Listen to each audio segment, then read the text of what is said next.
Warning! The root's on fire! You're about to experience the most high-octane, pedal-to-the-metal controversial show of your life. Please buckle up and hold on tightly. This station is not responsible for injuries. This is Wayne Allyn Root, raw and unfiltered, with America's favorite conservative rock star. Direct from the entertainment capital of the world, Las Vegas. What time is it? It's time for war!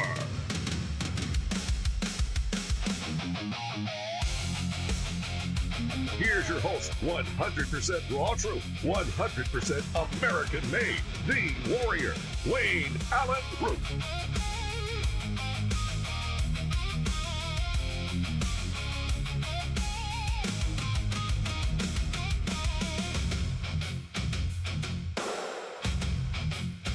All right, Wayne Allyn Root live from Las Vegas. Yes, I am live. This is not Memorex. It's Wayne Allyn Root. I'm here. Just barely, but I'm here.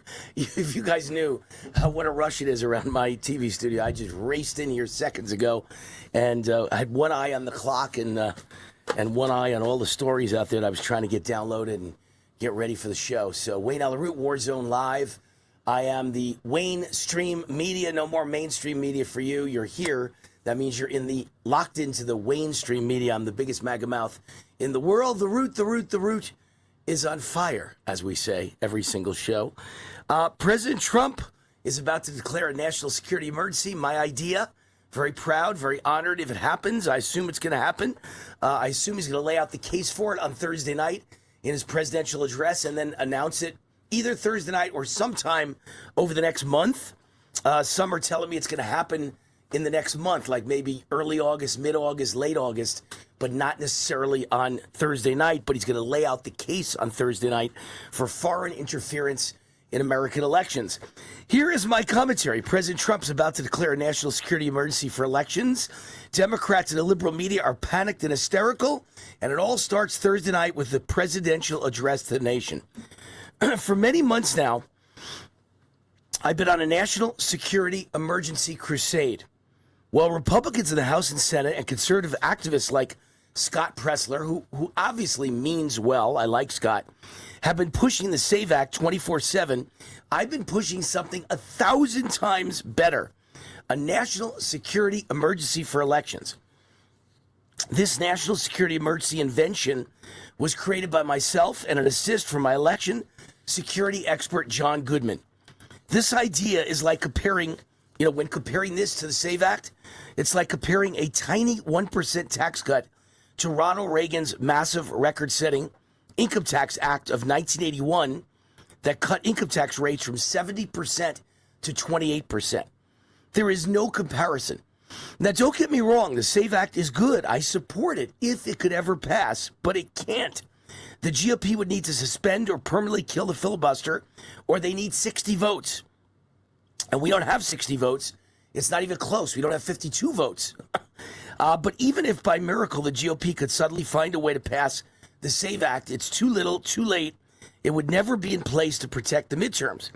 Why does no one understand this? Get this through your skulls. As I've pointed out for many months, the GOP needed to pass the SAVE Act a year ago, thereby leaving enough time for nonstop Democrat legal challenges and a final Supreme Court ruling. And seeing the terrible, awful, horrible, embarrassing Supreme Court decisions of last month on birthright citizenship and on allowing the counting of late ballots past Election Day, does anyone feel confident we'd even get a positive outcome for the Supreme Court? And then there's the final problem with the SAVE Act. It doesn't go far enough. It never addresses the disaster of machine voting versus paper ballots. The SAVE Act could pass and elections would still be stolen by machine vote fraud. In particular, fraud committed by foreign enemies of the United States. So knowing all that, while the whole GOP was obsessing 24/7 with finding some long shot, 1 in a million way to pass the SAVE Act, I came up with something 1,000 times better that addresses every failing of the SAVE Act. The problem is that most MAGA conservatives still do not understand why my national security emergency is so much better than the famous and I believe flawed SAVE Act. First, understand the most positive sign of all. Democrats and the media are freaking out about my national security emergency idea. If Democrats are scared to death, then you know we're on the right track. As soon as I appeared on Steve Bannon's War Room TV show to promote this idea, the Democrat media machine led by George Soros-funded Media Matters went into overdrive, shrieking at my idea, howling at the moon, screaming, the sky is falling. That's because Democrats realize my idea is foolproof. They cannot stop it.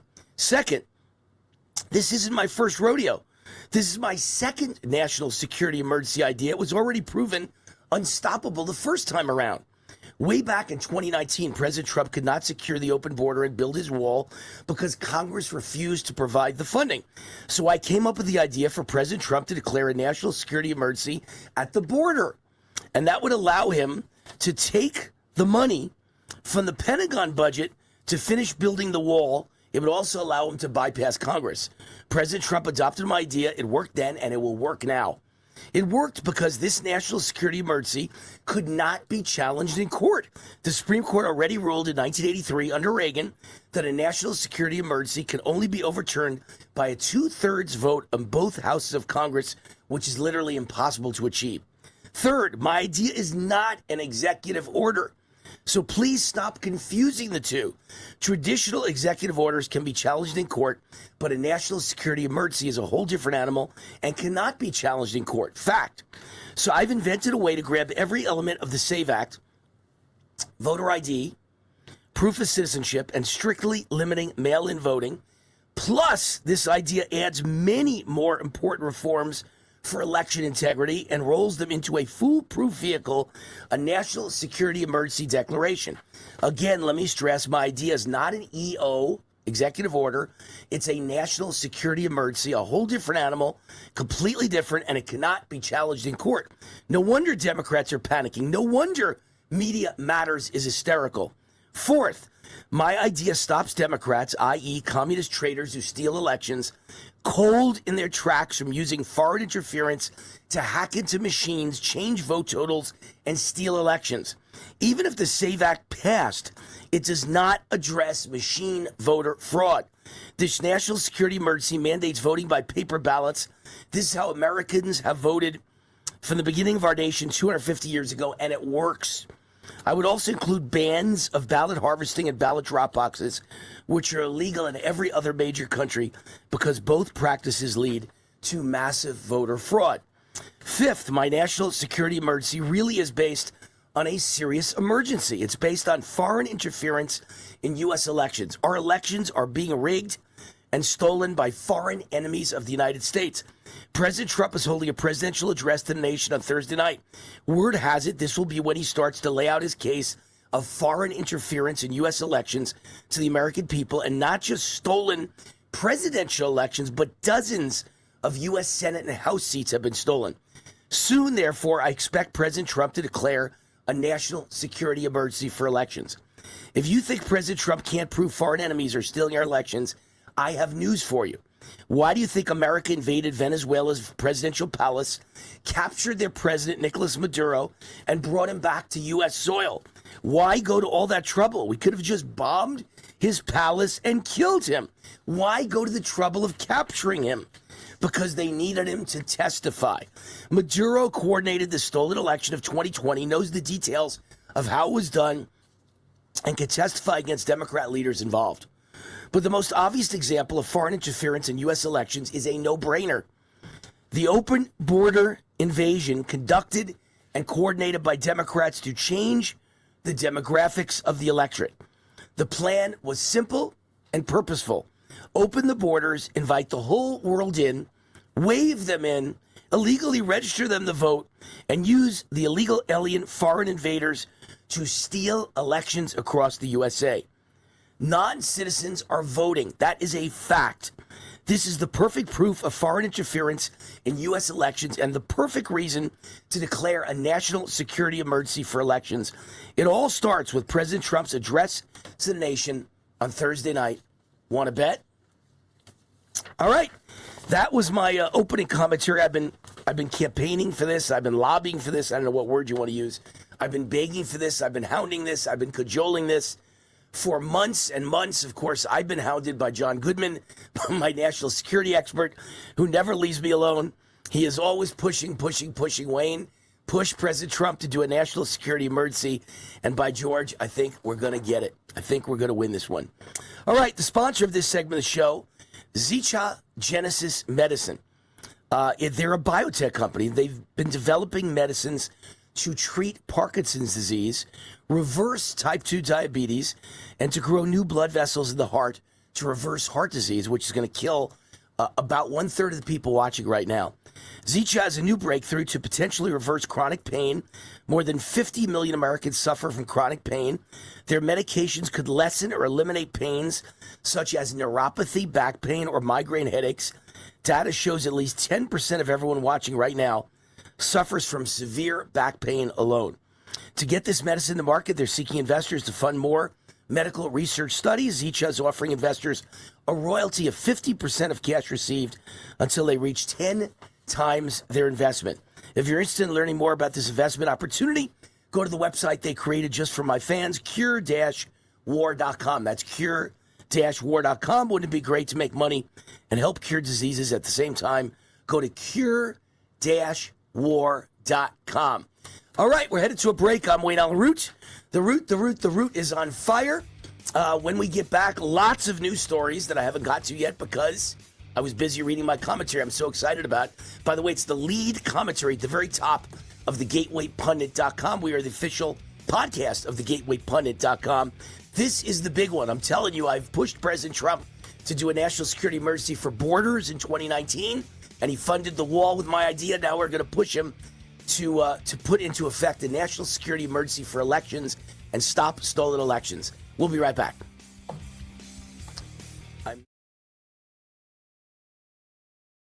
All right, Wayne Allyn Root. Joining me is Silvano De Genova, owner of Tangible Investments. Sil, I've known you forever, and I've been buying gold forever and silver forever and rare coins forever. It's great to have you with us. With the Iran deal done, how do you see the economy and inflation moving in the near future? Well, nothing's really changed. We're in an inflationary environment. The government deficits are through the roof.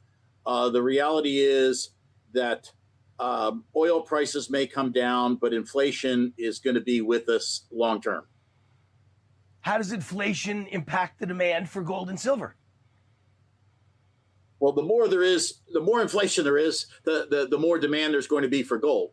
People want to get away from their paper assets. They want to hold something that is going to hold its value or appreciate in an inflationary times. And gold and hard assets are the only real thing that are an insurance policy against this type of inflation. And the reality is we may still have rampant inflation.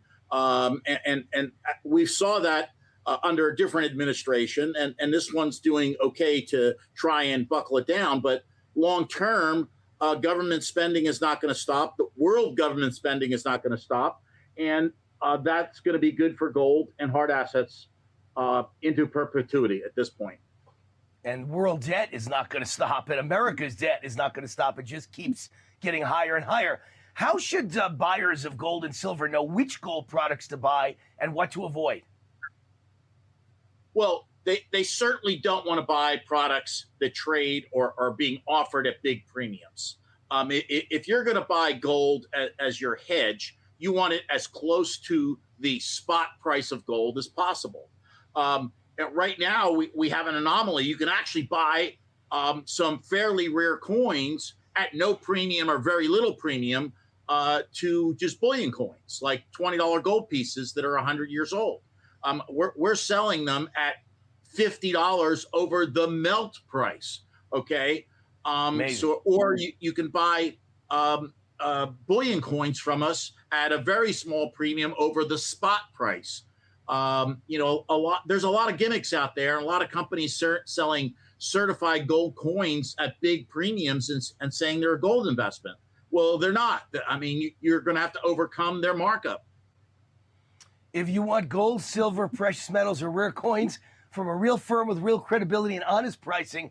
Call Sil. Tangible Investments is Silvana's company, 888-330-4351, or go to the website they created just for my fans, rootforgold.com. Tell them War sent you.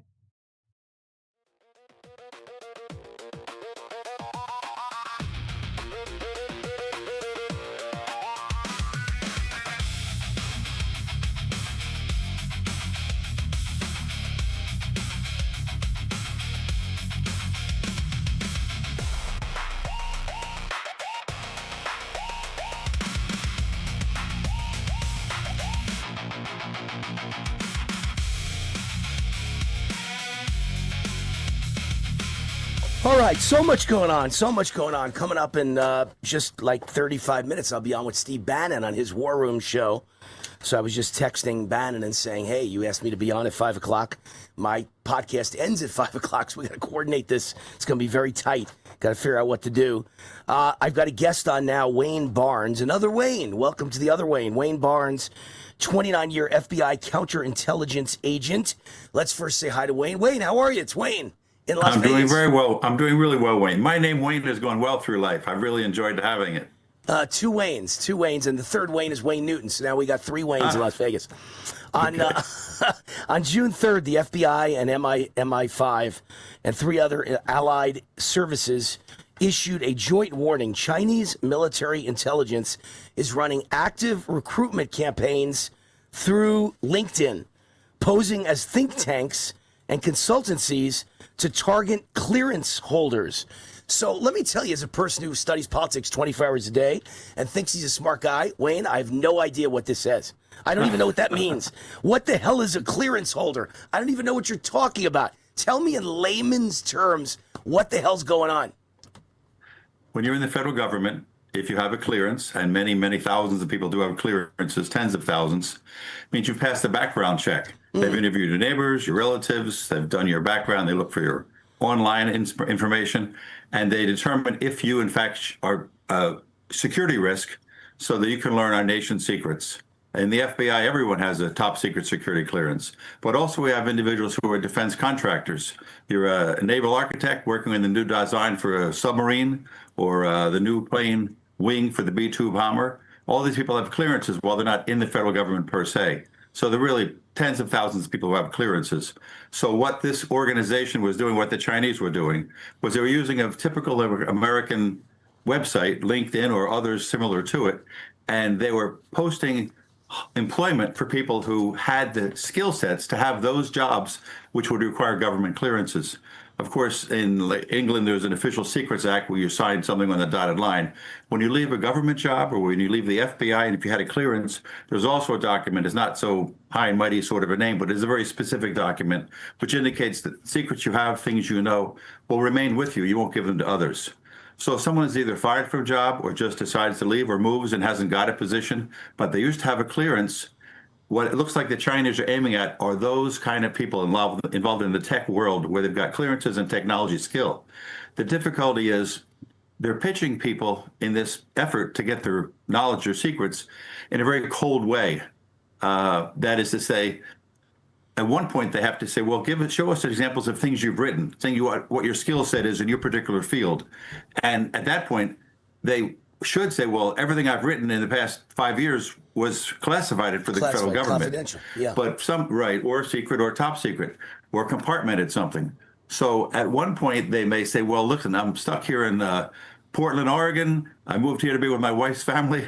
I don't have a job. I got to get a job. Maybe I just give them one of these papers I had so they see my skill in writing. And that's the kind of thing they're looking for. But the weakness in that from the other side is that if you give someone your secret, or if you realize that's what they want, you report this to your local FBI office or the security officer in the last place where you worked if you're a defense contractor, and that person will put out the alert. They'll say, hey, all you people who are leaving your positions now, whether you're leaving them or looking to leave the position, be aware this is out there. So it could only work maybe one or two times unless someone is really against the U.S., and it can be shut down by having noticed that just like came out. But enough people did it or it happened to them where they were pitched this way, that it became known. So all the effort, all the time they put into it, I don't know how much it succeeded. But Well, here's the problem. That was the plan. Here's the problem I see as a common sense guy. There's several things. Number one, most people need money, right? And if you leave the government, you don't have the job anymore. You really need money. So they become desperate. And number two, based on everything I've learned in the last 10 years with Donald Trump as president, multiple times, almost the whole government is against him. They're all communists. I mean, it's amazing. I mean, I know it's not 100%, but it must be like some very high number that are communists and traitors and willing to sell out the United States. They hate the country. They hate capitalism. They hate people in private industry. They hate people like me who are entrepreneurs who make money. They hate successful people. Many of them nowadays, it seems like they all hate Jews for being Jewish. I mean, it's just crazy how bad the liberal left is, and it seems like everyone in the government is part of the liberal left and the deep state and the DC swamp. So when they put ads like that out, it seems to me there's a high level of probability they're going to find people who are willing to play ball. Well, you know the term fishing expedition. This is from their side really a fishing expedition. It's not like you're looking for a search warrant, anything in the house you think might be of interest. You have to name it specifically. Their fishing expedition is going to these people, the kind you mentioned. Some people leave America and go to Ireland. Others leave the job because they just don't want to work for the government or for the president. But most people who are loyal Americans who have the clearance and work for the federal government, it's their job to do their job and also to keep the secrets once they leave. And I know they find out or they realize that if they give away secrets, they are can be convicted of espionage, providing someone information covertly or overtly as much as you can to get whatever money you want. But it's the only crime mentioned in the U.S. Constitution where it has the death penalty to go along with it. That's espionage, and that's what they'd be committing. All right, so we're talking to Wayne Barnes, 29-year FBI counterintelligence agent. Now, Wayne, you use the same playbook to turn sources yourself. In other words, to turn foreign sources into American spies who are spying on our behalf. Is that correct? Hopefully, I'd like to say my efforts were much more sophisticated than a fishing expedition through a LinkedIn. They were more sophisticated. But you did turn people for a living, so you understand how it's done. You're right. Yes. No, we use the term recruit. You recruit an individual. And if you have a Soviet during the Cold War, a KGB officer, and he decides to defect to the West, and we know that that's the case, maybe he's in trouble at home, we'd like to find him, befriend him, recruit him, and understand what his difficulty is. And instead of having him leave the country and come out as an open defector, we'd like to turn him around and send him back. Or if he's in the Soviet embassy in Washington, we'd like to have him just stay in place as long as he can, as long as it's safe for him. So that's a recruitment in place. We'd rather have someone not defect openly if we can possibly do that. So we have cases where we work on individuals during the Cold War, during the era of the Warsaw Pact. We dealt with embassy officials from Romania, Czechoslovakia, Poland, Hungary, Yugoslavia, Bulgaria, and the effort was to recruit them. And you found someone, for instance, in the Czech embassy, a man who was a Czech colonel in charge of their intelligence service in the embassy, but he was also a captain in the KGB, had that rank. So people in the bloc embassies would know a lot of what the Soviets were doing, besides having the Soviets as targets. So the goal is to recruit one of them, and it isn't much turn them. That's more like a criminal term when you're talking about someone in a gang. You turn them so they work against their fellow man or their fellow gang members. But so the terms we use are it's a recruitment in place and it's the defectors. And when you hear about the gymnasts and the rowers, they say, oh, this person defected. They are asylum seekers. In order to be a defector, you have to have intelligence information. Whether you had a clearance, we have to have intelligence data to either to bring with you or that's in your head when you come out. So we deal with defectors and intelligence officers. All right, so this is a LinkedIn story, but in addition to LinkedIn, how else is Chinese intelligence trying to recruit Americans? What other ways are they doing it?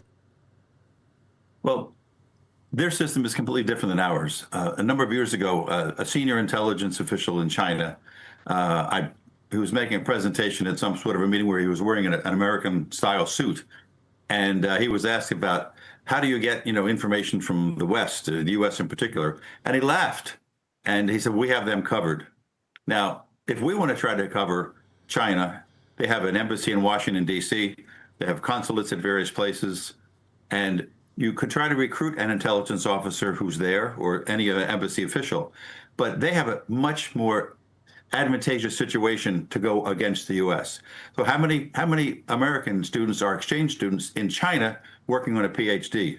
Not many. compared to how many Chinese students A are lot. in the U.S. working A on a lot. PhD. I mean, the number of students are extraordinary. I had worked some cases involving Saudi, not in counterintelligence, but I was surprised to learn that there are 18,000 Saudi students in the U.S.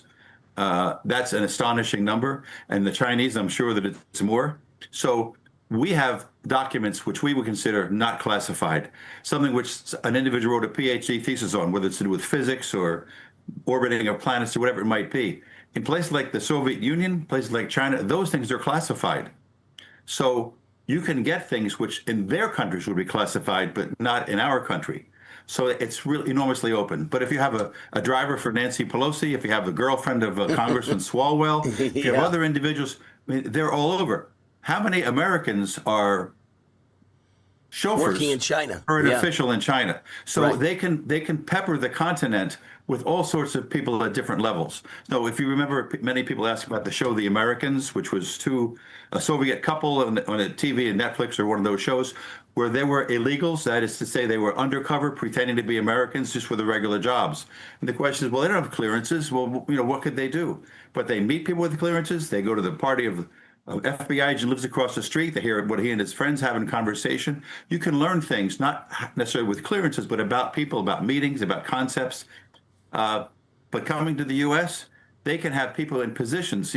If you're Nancy Pelosi's chauffeur, what can you learn? You would be surprised what you can learn. Well, how about Dianne Feinstein's chauffeur, right? Wasn't there a problem with him as well, if I remember correctly, or chief of staff, something like that? Yeah, She had a major issue, too. I'd be making a mismatch with it. It was Pelosi versus Feinstein. But yes, I apologize to whoever it was. Yes. But certainly that's the same idea, and there's a lot that can be learned. Plus, if they have the technology, they can put bugs places. You can have the back window sealed up so that just like a taxi, you can't get from front to back. But you can put a listening device there, so it doesn't matter whether the window is sealed. You can still have someone listening. I mean, the espionage access is enormously opportunistic in the U.S. for these people. So Wayne, we're talking here. This entire interview has been about China, and all their attempts to stick spies in the United States. But my director Pitar was just asking me here in the off to the side. Pitar saying, ask Wayne about Iranian intelligence. They must be sticking people inside the United States to spy as well, in many, many different ways. It's not that it's not as sophisticated. It's much more technology with NSA and other organizations. What the military has with what they know about Iran is absolutely extraordinary. Plus our allies and the skills and technologies coming out of Ukraine with their various levels of drones, boats that are drones now. I don't know what the status is of counterterrorism and U.S. intelligence against Iran, if they're functioning in the U.S. Like, we can't easily go there. You can have people covertly as the CIA or other intelligence organizations. But they can easily come here. They can easily come here, much more easily than we can go there. Right. It's not that their standards are higher.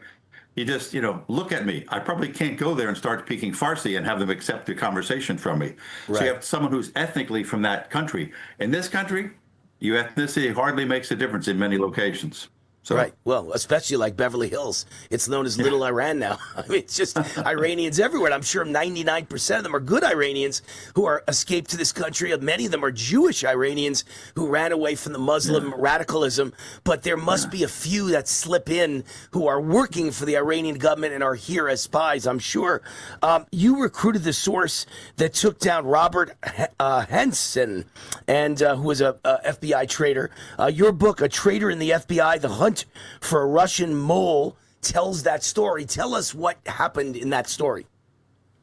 I've been assigned to the Washington field office for 18 years, and I had been the security officer for the field office. I had a record number of hours of what we call face time, working undercover operations against harder targets, the Soviets, Romanians, Czechs, Poles, Hungarians, all sorts of people. I wrote a handbook about working undercover counterintelligence for the newer agents coming in to know how to do it. So I had an awful lot of that experience, and I had debriefed a record, I think 24 defectors and recruitments in place. So my brain was deeply embedded into that area. And then I had a daughter who was born with a disability, and they said, well, you need to go to San Diego, where the Children's Hospital have the best orthopedic surgeons in the world. So I left all that behind. I was happy to do it regarding my daughter, but so I moved to San Diego, and I was away from counterintelligence, working healthcare fraud and other things. And then one day I got a call from an old friend from Washington. On a Sunday morning, he said, Mike and Dave and I are coming out on Tuesday. Don't tell anybody we're coming. And that's a surprise. That's called undercover of darkness. And the Bureau doesn't do that. But they came out. Don't tell your wife. Don't tell the counterintelligence people. No one. So I met them on a Tuesday, and they said right off front, we have a penetration of the FBI. We have a mole in the FBI working for the KGB. And at one point, there was a question whether it was the FBI or the CIA, but it turns out, obviously, it was the FBI. So they said there's a Russian who we know knows the face of the man. He has seen the American who's giving secrets to the Russians. They said, he's coming to a film festival in Santa Monica in 2 months. They said, we want you to go to this film festival, create some kind of backstopping cover, some legend which would enable you to be there, like a financer of independent films, something like that. But go to the film festival, find this man, meet him, befriend him, recruit him, and then show him photos of a dozen senior agents who we suspect one of them might be the mole in the FBI. Now, that's really your mission impossible. And when the Soviet was assigned to Washington for 4 years during the Cold War, it was almost impossible to recruit them. So I said, well, gee, how long do I have to do this? And they said, well, the festival lasts for 8 days. So we have 8 days to do this. You're laughing with me, right? Mission Impossible. There's the movie. Right. So Tom Cruise's movies making that point. His obstacles were physical, jumping out of airplanes and motorcycles off of cliffs. Mine was psychological. There were two superpowers, and the Russians believed they belonged to the best superpower. So why would the guy want to talk to me? And the answer is he probably wouldn't. But that is the whole idea of recruiting. Now, I have a dear friend in John Douglas, who was the original profiler. He invented profiling. He is Mindhunter, and he had the Criminal Minds show was based upon him as well. He was creating profiles for people, like he started with serial murderers. He went to prisons, interviewed all the serial murderers to know what their mindset was. At the same time, parallel to that, but not directly connected, we were profiling people in the various embassies who we wanted to target. And that was extremely important. You just can't pitch someone in a bathroom. You really have to have a lot of knowledge about the individuals. And in this situation, we had some information about the man, but the idea is I had to go to the film festival and find him and then meet him in a way that he wouldn't think was suspicious. I mean, in the CIA, I have what they call a cold bump. You have an embassy reception, you invite everybody in who wants to come, and someone who came who's a target of yours, you just back around and hit them on the sides. Oh, excuse me, and then you start a conversation. There couldn't be anything more obvious of someone who's trying to get close to an interview by having the cold bump. We had to do that completely the other way around. We had to find him and in a way that would be unsuspicious, to meet him and have him become a friend, and then try to deal with it from there. But it didn't work in that 8 days, but it did eventually work. He did point out a photo. And a couple years later, Robert Hansen was arrested. So it worked well. But I was retired by then, so I was out of the intelligence classification loop when it happened. All right, last thing, and then we'll have to say goodbye because we're running out of time. But you mentioned a little earlier, this struck me, you mentioned all the, how easy it is for China to spy. Because there's very few American students in China, but there's thousands and thousands, tens of thousands of Chinese students in America. And actually, it's more than tens of thousands. Last I heard, I believe President Trump talked about 600,000 Chinese students in America. And he said he was going to let them keep going because the university would go broke without them. And I'm a very big pro-Trump guy. I'm a friend of President Trump. He made a point of saying at the White House, Wayne Root never wastes a minute. He introduced me to the crowd. He said, Wayne Root never wastes a minute saying negative things about me, and that's what I appreciate about him. I'll never forget that about you. But I'm about to say something negative about him. I'm allowed to disagree with him once in a while. Why would we let in 600,000 foreign students from China? They're almost likely to be, almost all of them, if not most of them, are likely to be enemies, spies working for China, bringing back information. I don't want to let them in our country. Don't you think that's a national security risk to let 600,000 Chinese students into America? I can't imagine that they let them come here without them being recruited to be spies, every one of them. Right. Well, I don't make the rules. It would be different maybe if I did. But here's the deal. When they talk about how many Muslims of Islam is a peaceful language and how many bad Muslims are, what's the percentage? And if there's, 1 billion Muslims in the world, how many of those would be in the U.S. would not be peaceful Muslims? How many students could come over here and not be connected with their services? When we worked the Eastern Bloc countries, not just Russia, but all the other Warsaw Pact, anytime a student came out, Even priests, if they were a Romanian Orthodox priest and you came to be a priest in a new church in Washington, for instance, you had to be, if not recruited, you had to be at least a person who would do their bidding.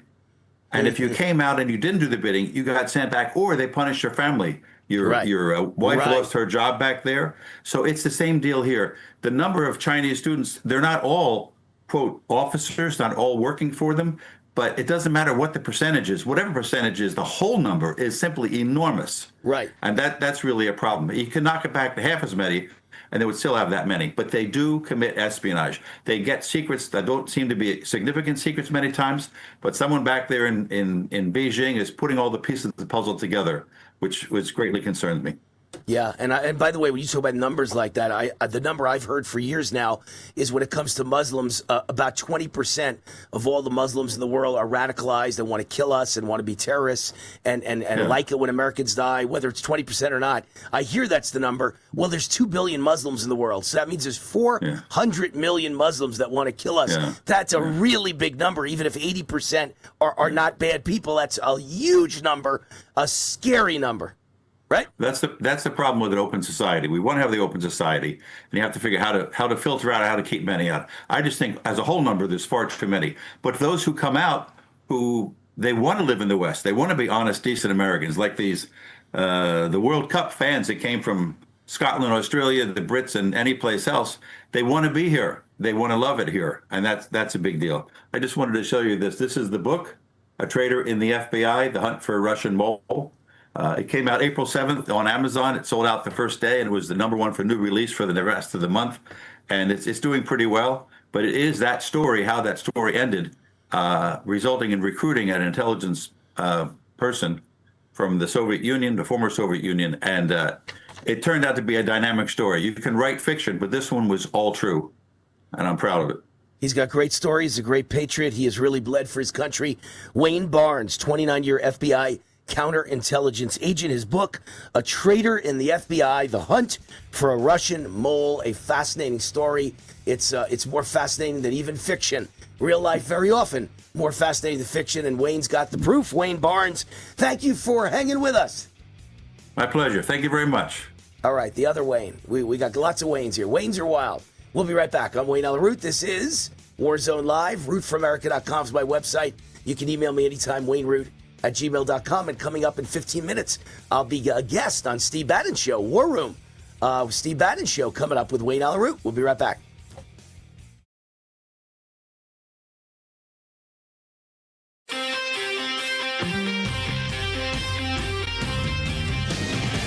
All right, Wayne Allyn Root. Dan Montano is with me. He's the CEO of Zicha Genesis Medicine, a biotech company developing medicines to treat Parkinson's, type 2 diabetes, and even heart disease. And now Zicha has a new breakthrough, exciting, to potentially reverse chronic pain. Dan, tell us about your breakthrough that could lessen or eliminate the pain for people suffering from neuropathy, back pain, or migraine headaches. Very simple. As we've been dosing people for those other indications, they keep reporting to us the pain in their feet is gone. The pain in their back is gone. Their migraines have stopped. So as we started digging into it more over the last couple of months, we've discovered that nerve regeneration is something our molecule can treat. And we're starting to see people that we dose on Monday and Thursday, their back pain's gone. Their migraines have stopped. So we're now taking that to a medical research study here in Las Vegas. Big one for me would be neuropathy, foot pain, because I have several friends who have lived wonderful lives, successful, they're CEOs, and they could barely walk anymore because of neuropathy. What have you done for that? Well, the people we've dosed for their diabetes have reported after a week or two that they don't have the pain anymore. So we're going to run with that and find out how much of that is true and how much of that we can repeat. Amazing. What are your next steps? Well, we're going to be getting a clearance here in Las Vegas to do a medical research study.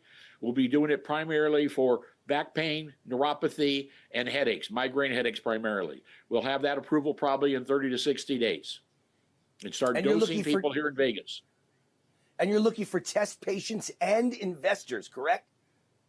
Same as with the type 2 diabetes. As you know, Wayne, you guys generate a lot of subjects for us to test, and you also produce a lot of investors for us. So we're looking for the same. Chronic back pain is everywhere. People have got it. It's serious, and we've been able to alleviate it. I'm excited. This could be the biggest thing around.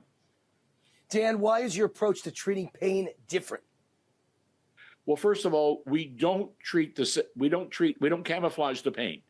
We treat the nerve that is sick. We heal the nerves. With this white paper, which is on the website, curewar.com, is phenomenal. Everybody should be downloading that and reading this, like a science fiction novel on how your nerves regenerate. That's how we do it. On the nerves. Dan Montano is the CEO of Zicha Genesis Medicine, the website cure-war.com, looking for test subjects and investors, cure-war.com.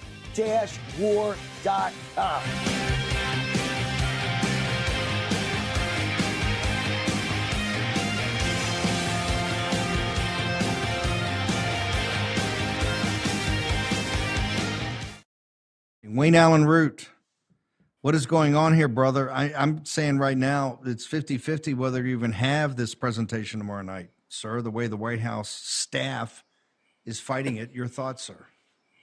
Well, I would use the term Democrats use. I think Democrats are living on stolen land in Washington, D.C. I think it's pretty obvious they stole 2020. It's pretty obvious they stole both races in Georgia. And I got to tell you, it's pretty obvious they stole both races in Arizona. I think it's pretty obvious they've stolen Senate and House seats. I think, it's pretty obvious that the real example of foreign interference in American elections is not even China or Serbia or Venezuela or Italy. Those are all the places I've heard that foreign interference went on. I think the real example that's easily provable is illegal aliens voting in American elections. Democrats, that was their game plan. That's Cloward Piven. That's Obama's game plan. My college classmates, supposedly at Columbia University, where we learned Cloward Piven, Steve, which is you flood the nation with people on welfare till the economy collapses and the country collapses, and then you get everyone begging for government to save them, and then you turn America into a socialist nation. And when they couldn't get enough Americans to go on welfare to completely collapse the system, they said, let's open the borders and let's bring in 50 million foreigners to want cradle-to-grave welfare and to give them everything they want in return for voting Democrat, and we'll change the demographics of America, the great replacement, and we'll turn America into a socialist nation filled with foreign invaders who vote in American elections. That's the real low-hanging fruit of this national security emergency for elections that President Trump should be, and I think will be, calling in the next month. I don't think he's going to call it on Thursday night. I think he's going to lay out a case of stolen elections, and he's going to lay out the case why he's going to call a national security emergency for elections. And I think he'll declare it in the next month by the mid to late August or the first week of September, something like that. But it's illegal aliens voting on American soil and putting Democrats into stolen positions in the U.S. Senate and the U.S. House, even more important than the 2020 election. Democrats are living on stolen land. Quote Wayne Root. Wayne, the evidence will be so compelling that people like Tom Tillis and John Cornyn will demand of Thune that we immediately take up the Save America Act and do the standing filibuster and pass it. So your executive order is going to be OBE, right? Isn't because seriously, you saw Cornyn was interviewed by Steve Gruber. Cornyn's going to go to Thune and say we must immediately call the Senate back. We must pass the Save America Act. If we have to do the standing filibuster, anything we're going to have to do. Is my reasoning correct, sir? Yeah, you're being very funny, Steve. I understand the humor in it. It's not going to happen for those guys. Look, we've had Jeff Sessions, we've had Bill Barr, you got the Cornyns, you got the horrible Mitch McConnells. You got all these people that are in the perfect place to always stop us. You know, I thought the most significant thing I've heard in a long time was when Tom Tillis said, maybe this was 2 months ago, whoever the new AG is, he's going to have to sit in front of me and admit that January 6th was like an insurrection and an overthrow of the government, and the January 6ers deserve to be in jail. That's coming from a Republican senator. There are, in my opinion, traitors, backstabbers all amongst us on the Republican side who are put in place by the deep state, by the DC swamp, to make sure we never get the right people in office around President Trump, so we can never, ever carry out what you and I know needs to be done, which is clean all the communists out of government, clean the deep state out of government, clean them out of the military, clean them out of every aspect of American government. And we can never quite do it because there's always a Tom Tillis, a Republican turncoat backstabber owned by the deep state standing in the way. And it's really, after a while, it gets sickening, you know? And I got to tell you something, Steve. I don't know where you stand on this one. I'm going on a limb. I don't even know where you stand. You may disagree with me. But when Lindsey Graham died, I got to tell you, does Lindsey Graham's sister deserve to be a United States Senator? I got a problem with that. I know she got sworn in today or getting sworn in today. I got a problem with that. What's her qualification for being a U.S. Senator? Is she on our team? I have no idea what she stands for. She's never been in office. She's never run for office. I have no idea if she's really a MAGA conservative and she's going to do a good job in at least the next few months and carry on for the MAGA agenda. Do you know that? Yeah. I don't know why she deserves to be a U.S. Senator. I have no idea. It's absolutely. It's a critical question, given the fact that we're down, just a vote or two. Let me ask you, because I want to make sure I get this for run out of time. Your theory is obviously the Senate's not going to do anything. They're treating President Trump like a lame duck. Correct. So therefore, you believe the predicate will be laid out tomorrow and in future rollouts that by mid-August to late August, maybe early September, enough information will be there that President Trump, as commander-in-chief, will declare a national security emergency around the security of voting. Is that your theory? That's correct. And I want to make it very clear to everybody, because sometimes people don't understand what I'm saying. This is not an EO. This is not an executive order. This is a very different thing than an executive order. A national security emergency is not the same as an executive order. An executive order can be taken to court. It could be challenged in court. You have to go through the courts, each appeals process. That takes a long time, and then it has to go before the Supreme Court eventually. And by the way, after the rulings on birthright citizenship and counting ballots long after Election Day is over, I don't know if you can even count on the Supreme Court ever again to be on our side on something like the Save America Act. So that's why I tried to come up with something, Steve, that's better than the Save America Act. It's a Save America Act on steroids.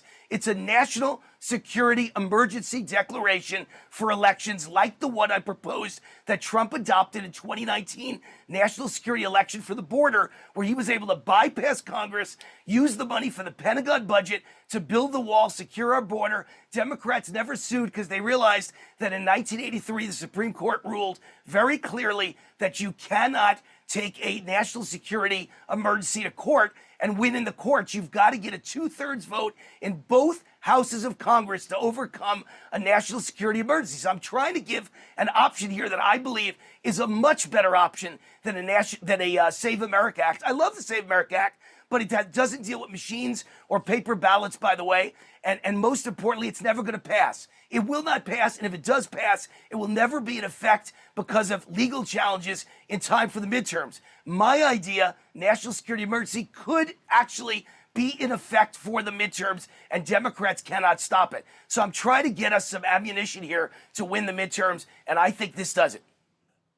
And your belief is, after tomorrow night, and there are going to be other revelations coming forward in the next couple of weeks, that by the time we get to mid-August, a predicate will be laid that the president then, as commander-in-chief, to declare a national security emergency and have all these details in there about what the predicate is, why he's doing it, and what the immediate solutions he's going to implement to make sure that the 2026 elections are free and fair, correct? Correct. And you know, one question I've never really heard a lot of people ask, I'm going to ask it right now on Steve's show. I hope the whole world hears me ask it. Who gave the order in 2020 for 5 states to shut down the counting of the votes? How come nobody ever asked that in front of Tom Tillis and John Cornyn and all these turncoats? Isn't the president of the United States? Trump was the president. He didn't give the order. He didn't say shut down the vote. Who decided for the first time in America's history to stop counting votes at midnight with Trump winning by hundreds of thousands of votes in those 5 states? And then we woke up in the morning, in the middle of the night, they decided to restart the count, and suddenly Trump was behind, and they did it with no witnesses in the room. And you think I'm so stupid? I may have been bored yesterday, Steve, but I wasn't bored in the last 5 minutes, that I would believe that that is a fair election that wasn't stolen. For the first time in history, they stopped counting with our guy way ahead and was about to win a legislative, an electoral landslide. And then in the middle of the night, they started counting again, no witnesses in the room, and suddenly all the votes came in for the other side, and suddenly Trump was behind. And you expect me to believe that? No problem. They shut it down and said we're going to reconvene at like 6 or 7 in the morning. Of course, at 2 or 3, they started recounting. By 6 or 7, they're up. It's just, it's just one of those things, Wayne. You just got to accept it. Wayne, where do people go to get your show? You're going to be on with us tomorrow night. Where do people go to get your show? Where do they go to get all your content, particularly all the articles and writings you've been doing about this national security emergency, sir? Yeah, my website's rootforamerica.com. I'm Wayne Root. I root for America all day. Rootforamerica.com. It's got all my TV shows, all my podcasts. I've got 2 shows on Rav, and one of them is actually on Rav's YouTube channel following your show right now. It's on at 6 o'clock Eastern, 3 o'clock. I start it in 15 minutes, and it's a call-in show. So it's 1-800-347-ROOT. Call me. I'd love to talk to you. I talk to everybody who calls. 1-800-347-ROOT. rootforamerica.com, or email me, wayneroot@gmail.com. Thank you, Steve. Love you and appreciate everything you do. Love you too, brother, and we will see you tomorrow night. Wayne Allyn Root. You got it. War.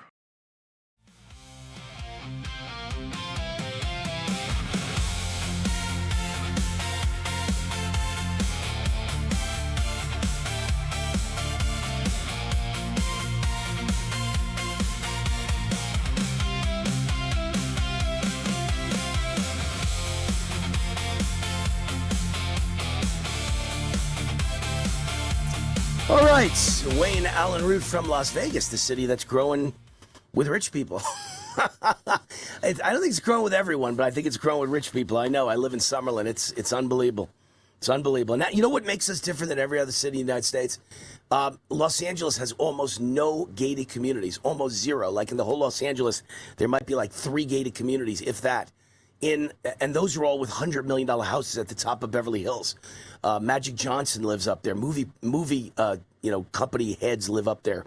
The head of Warner Brothers lives up there. The head of Paramount lives up there. These are $100 million homes. That's the only gated communities. But in Las Vegas, everything in Summerlin is a gated community. Almost everybody in Summerlin lives with a gate. You can't get in without the gate. And behind those gates are $1 million houses, not 10 million, 20 million, 50 million, 100 million, just $1 million houses, 1.2 million, 1.5 million, 2 million, and in some cases, 10 and $20 million houses.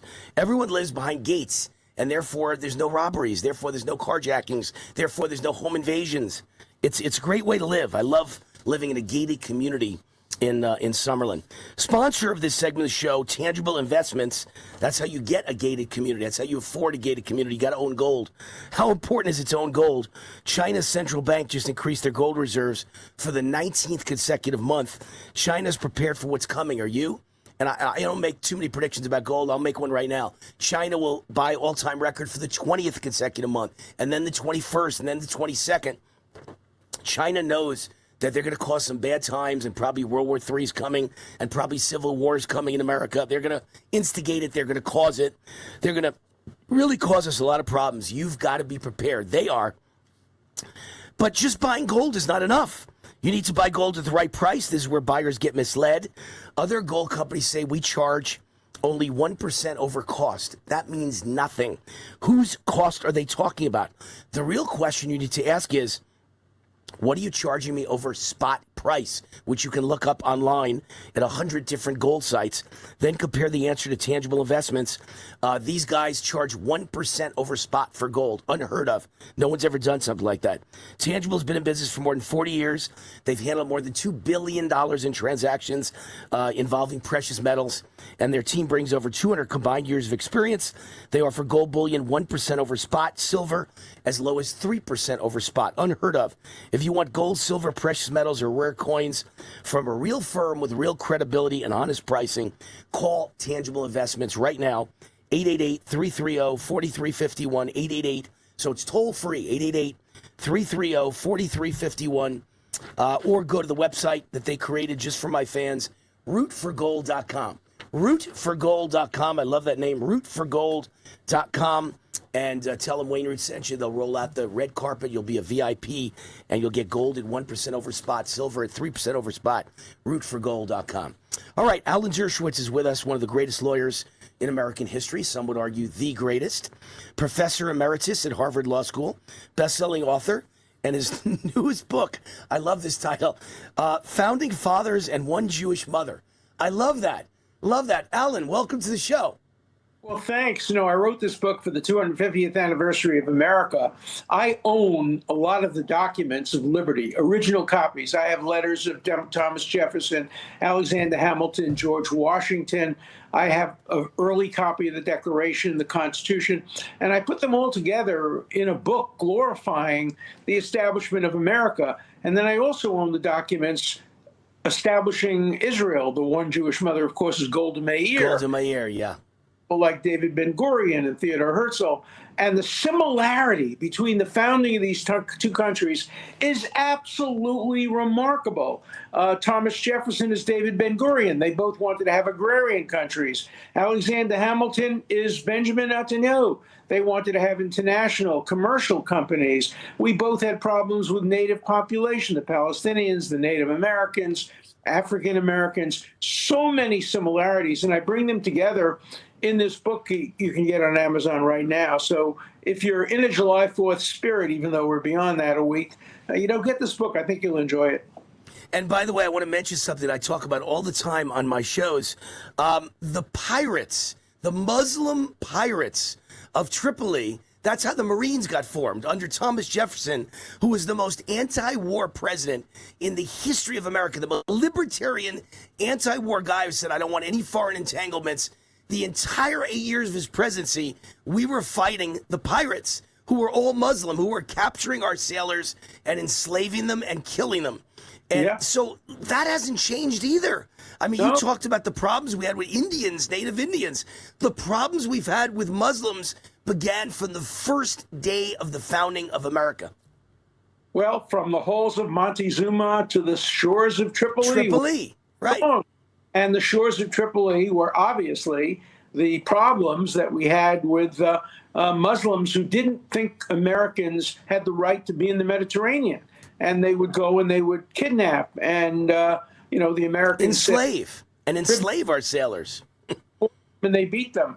Both America and Israel have had enemies from the very beginning, but they've emerged as the strongest nations. America, the strongest in the world. Israel, the strongest in the Middle East, although they're always fighting for their survival with the Iranians and the Turks and who knows what else. But they both managed to survive and maintain democracy. That's the key. They're both democratic countries with equal rights for all. And that's rare, certainly rare in the Middle East. Israel is the only country that's a democracy in the Middle East. And America is the strongest democracy in the world.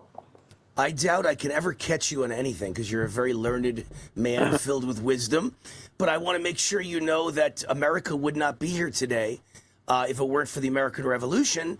And the American Revolution would not have been won if it were not for a Jew. Very few people in America know that one Jew, I think his name was Chaim Solomon, something like that, funded the entire American Revolution.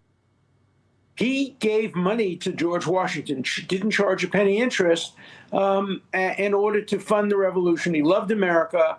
He came from Europe, settled. He was an immigrant, and he loved America, and he helped finance the revolution. And the Continental Congress acknowledged that and how important it was. Jews died in the revolution. Jews died in the Civil War. There's a lot of Jewish blood that has been spilled for America, and we're so proud of Jews' contribution as well as the contribution of everybody else. So many people gave their lives to support America, starting, even before the revolution and going until tragically not many years ago when Iranians killed American Marines in the barracks and blew up American, military installations. Beirut, yeah. So let me ask you a question. I hear sometimes some of the Muslim politicians in America and some of the liberal Democrats claiming that America had Muslims from the very first day. And I think that's a complete lie. To your knowledge, I know there were Jews from the first day and there were Christians from the first day. I don't believe there were ever any Muslims from the first day in the history of America. Are you aware of any? I've never heard of it at all. I know that there were some Muslims who were deeply involved in the African slave trade. Many of the traders who were in Africa were Muslims, but I'm not aware, there could be, but I'm simply not aware of any identified Muslims early in American history. Look, we had clashes in American history. Adams and Jefferson were both anti-Catholic. They thought that the popes would try to come to America and turn America into a theocracy. And you read some of their letters and they're bigoted against Catholics. But George Washington, in his famous letter, said that we will not tolerate bigotry. He was the first head of any country to give completely equal rights to Jews, to Catholics, and if there were Muslims, they would have had equal rights as well. Our country was founded on religious freedom, religious dissent, political freedom, political dissent, and they've continued that tradition until today. Now the American left is trying to destroy it. They're trying to create a kind of political theocracy where if you don't agree with them, you're not allowed in. For example, the Democratic Socialists of America won't allow you to join their party unless you're prepared to say that Israel shouldn't exist. Wow. Nancy Pelosi yesterday, Nancy Pelosi voting to deny Israel military aid, not only necessary for Israel's survival, but that so benefits the United States. Israel helped develop the Iron Dome, so many other things. Israel's military capacity helps America, and despicably, some Democrats, including some very, very prominent Democrats, are against any aid and even any military exchanges, because, the aid that Israel gets comes right back to America. Every penny Israel gets has to be spent in America, on Boeing, on, General Dynamics, on you name it, but they have to reinvest it back in America. And so America benefits. Americans are employed because of aid to Israel. So it hurts us Americans if we would cut back on military aid essential, not only to Israel, but to the survival of America's allies in the Middle East. It's interesting that you brought that up, Allyn. We're talking to Allyn Dershowitz, one of the great learned lawyers in the history of this country and maybe in the world, and a good friend of the show and a good friend of Wayne Root. I love Allyn.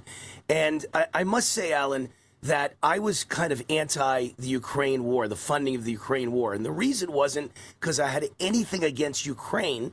It was that I always believed that the money was being stolen. Most of the money we gave them, I believed, and I think now it's been proven I was right. A lot of it was stolen by Zelensky, by his generals, by the mafia there, by the Nazis there. The money was given out, and it wasn't used for the war. And yet, with all the hatred in America for Jews, and let's face it, it's ripe now. It's everywhere, the hatred for Jews and the hatred for Israel. I've never heard one person ever say, even the enemies of Israel, have never tried to say that one penny has ever been stolen, that the aid that we give Israel. Ukraine, they may have stolen the money. But in Israel, nobody stole the money. They use it to survive and fight our enemies and their enemies. Am I on the money with that? Absolutely. Every penny is accounted for because it must be reinvested in the United States. And it must employ Americans working in America at American military factories, which produce the planes that are then sent to Israel to help Israel with the United States destroy enemy targets in Iran. You look at the way Israel and America together with the F-35s and the B-2s together went in and destroyed some of the Iran military capacities. That's where American aid to Israel goes. And Netanyahu has said, look, he wants to pull back a little bit on American aid. He wants Israel to become self-reliant and independent. And so the people who say we're anti-Israel because it gets too much money from Israel are no longer going to be able to have that excuse. Look, anti-Zionism, for the most part, is a disguise for anti-Semitism. If only Jewish state in the world. And you don't complain about Sudan. You don't complain about China. You don't even complain about Russia in Ukraine. If you only complain about the nation state of Jewish people, you're an anti-Semite. You're an international anti-Semite. Instead of saying you're a Jew, I don't like you, you're saying you're a Jewish country, we don't like you. Well, that's, I think, where they got this whole genocide thing from, which makes me so angry every time I hear it. Every country in the world that gets attacked hits back hard. When they attacked Pearl Harbor, we bombed Japan till there was nothing left, and we dropped 2 atomic bombs on them, on their civilian population. We firebombed Germany till there was nothing left, and we killed so many civilians, because that's Cold War, and that's how you win a war. When someone attacks you, you have to attack back. Well, Israel does it, and the whole world's up in arms. Oh my God, it's genocide. Israel hasn't done anything in Gaza that hasn't been done by America to our enemies and every other country in the world to their enemies. Absolutely. And the ratio of innocent people to combatants is lower in Israel than in any country in the world. People don't realize, even on D-Day, when American soldiers, young kids, sacrificed their lives to go to Europe and free the European countries, many French citizens, civilians, were killed in the process because they were in the way. Right. That's what war is about: collateral damage, killing of innocent civilians. When the American soldiers, if you saw Band of Brothers, great television show. Great show. When Americans went to a home or a store on the way to Berlin, and they would go into the store and knock, they would get killed. So what they did is they blew up the house, and they blew up the store, and inevitably there would be some civilian casualties. America, like Israel, tries desperately to lower the number of civilian casualties, unlike the Palestinians' leadership, which wants to maximize both Israeli casualties and Palestinian casualties so they can claim falsely that Israel is involved in genocide. Human shields. They've got human shields, and we've never done that in the history of the United States or Israel. Put civilians purposely in the way so they'll get killed, and you could claim, oh my gosh, the other guy's the bad guy, they're evil. All right, Allyn, I could talk to you for hours, and I would, except in about 5 minutes, I'm on Steve Bannon's show. So I've got to cut my podcast a few minutes short. I will. I'll say hi to him for you. Last question, real quick. You changed the Republican Party. You said for the first time since 1959, you're no longer a Democrat. Now you're a Republican. I assume that has stuck, and you still agree with that, yes? I agree with it. I wrote a book about it. It'll be out pretty soon, called Why I Left the Dems and So Should You, Confessions of a Reluctant Republican. And I tell the story about why I left. And, I hope someday, maybe in my lifetime, I'm going to be 88, I hope I can get back to the Democrats, but they kicked me out, basically. They left me as they left Ronald Reagan. We don't want you to go back. We want to keep you forever. I'm not letting you go. I am not letting you go, Allyn Dershowitz. All right, I got to go because I got to get on Steve Bannon's show. But I appreciate you, love you, and always a big fan. Thank you, Allyn. Thank you so much for having me. All right, we'll have you back again soon. Wayne Allyn Root, that's it for tonight. I'm headed over to Steve Bannon's show right now. War Room on Real America's Voice TV network. I'm Wayne Allyn Root. This has been War Zone Live. There's so many names, hard to, my gosh, keep them all set in my mind. War Zone Live and War Room and America Speaks coming up in about an hour. That's my show on Real America's Voice that is at midnight Eastern Time on Real America's Voice, 9 p.m. Pacific, but it films live on YouTube at 6 p.m. Eastern. That's coming up in an hour. So you can call in live and you can watch it live on Rav's YouTube channel, 800-347-ROOT, 800-347-ROOT. I look forward to hear from you. Leave a voicemail and we'll play the voicemail on the air, or call in live an hour from now, 800-347-ROOT, which is 800-347-7668. I'm Wayne Allyn Root, rootforamerica.com, WayneRoot@gmail.com. Hope you enjoyed the show. We'll see you tomorrow. I'm going to see you on Bannon right now, and then America Speaks. Bye-bye. Hi, I'm Wayne Allyn Root from Vertical Research Advisory, VRA, Kip Herridge's one-of-a-kind global investment and economic newsletter. Listen up. Trump is in charge. The glory days are here. Growth rates are only going to grow from here. This is your 4-year window to make a fortune and set up your retirement for the rest of your life. Kip wins whether the markets are up or down, whether the economy is up or down. We set our folks up for long-term success. For 21 years, Kip's been a friend, as well as my personal financial advisor. During that time, he's beaten the markets 86% of the time, while the average Wall Street money manager loses to the market 90% of the time. Now Kip is predicting a new golden age for the economy. Let Kip prove it to you for free. Kip's offering his daily VRA investment letter completely free for 2 weeks. Free for 2 weeks. Try it for 2 weeks. I know you'll stay for life. Join now at VRAinsider.com. Hey, Wayne Allyn Root, America Speaks. You call in and we talk about it. Your opinions, your comments, your questions. How do you call in? 800-347-ROOT. 800-347-ROOT. 800-347-7668. The show airs at midnight, East Coast time, 9 p.m. Pacific, but we tape it at 6 p.m. East Coast time, 3 p.m. Pacific. So you call in at 6 p.m. Eastern, and I talk to you, and it airs that night at midnight. The phone number again, 800-347-ROOT. That number is 24/7. You can leave voicemails. We play your voicemails on the air as well. Hey, Wayne, what do you think about Obama? He was a communist, socialist, Marxist radical. I agree. Or you can email me, wayneroot@gmail.com. I'll read your email live on the air with your comments or questions. America Speaks.